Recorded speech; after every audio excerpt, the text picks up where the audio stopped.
పాపం మతంలోకి మేము వెళ్ళకూడదు. ఎంతమంది క్రిస్టియన్స్ వేరే దేశాల నుంచి వచ్చి మీరు చెప్పే ఆ పాపపు మతంకు సంబంధించిన గుడ్లకు వెళ్తున్నారు. మరి వాళ్ళు కూడా క్రిస్టియన్సే కదా, వాళ్ళకి లేని పాపం మీకెలా అంటుకుంటుంది? అండ్ వెరీ ఇంట్రెస్టింగ్ డైలాగ్ ఏంటంటే, వాళ్ళు మనలోకి రావాలి కానీ మనం వాళ్ళలోకి వెళ్ళకూడదు. వాళ్ళు మనలోకి రావాలి కానీ మన వాళ్ళలో పోకూడదు.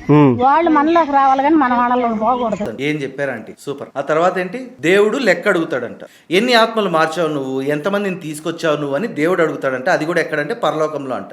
రేపు దేవుడు లెక్క అడుగుతాడు, ఎందుకు ఎన్ని ఆత్మలు మార్చావు నువ్వు, ఎంతమందిని తీసుకొచ్చావు నువ్వు. ఇది ఎలా ఉందంటే, బ్యాంక్ లో ఎన్ని అకౌంట్స్ ఓపెన్ చేసావని అండ్ రియల్ ఎస్టేట్ లో ఎన్ని సేల్స్ చేసావని అడుగుతారు కదా, అలా ఉంది. టార్గెట్లు పెట్టినట్టుంది. అండ్ లాస్ట్లో అతిపెద్ద ట్విస్ట్ ఏంటంటే, ఒక మనిషి నీతిగా నిజాయితీగా ఉంటూ పక్కనోళ్ళ మంచి కోసం కోరుకునేవాడు పరలోకానికి వెళ్తాడా అంటే వెళ్ళడంట.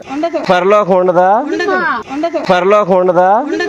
అయితే అసలు ఏం చెప్పాలో కూడా అర్థం కావట్లేదు. See I'm not against Christianity, but మంచి చేస్తే స్వర్గానికి వెళ్తావని చెప్పాలి కానీ నువ్వు మంచి చేసినా పర్లేదు, దేవుని నమ్ముతేనే స్వర్గానికి వెళ్తావని చెప్పడం ఏంటి? ఇలాంటివి చెప్పడం వల్లే జనాలు చేసే దరిద్రాలన్నీ చేసి లాస్ట్లో నేను దేవుడిని నమ్మినా కాబట్టి పరలోకానికి పోతాను ఫీల్ అవుతుంటారు. క్రిస్టియానిటీలో మాత్రమే కాదు, హిందూయిజంలో కూడా ఇది ఉంది.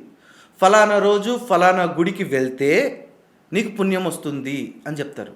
వాడు భూమి మీద చేయాల్సిన దరిద్రాలన్నీ చేసి ఆ ఫలానా రోజు ఫలానా గుడికి వెళ్ళిపోతాడు. ఇలా చెప్పడం వల్ల మేము ఎన్ని పాపాలు చేసినా కూడా దేవుణ్ణి నమ్మితే స్వర్గానికి వెళ్తాం అన్న ఒక్క థాట్తో వాళ్ళు భూమి మీద ఉండే దరిద్రాలన్నీ చేస్తున్నారు. సో దయచేసి ప్లీజ్ ఇలాంటివి చెప్పకండి. మంచి చేస్తే స్వర్గం అని చెప్పండి.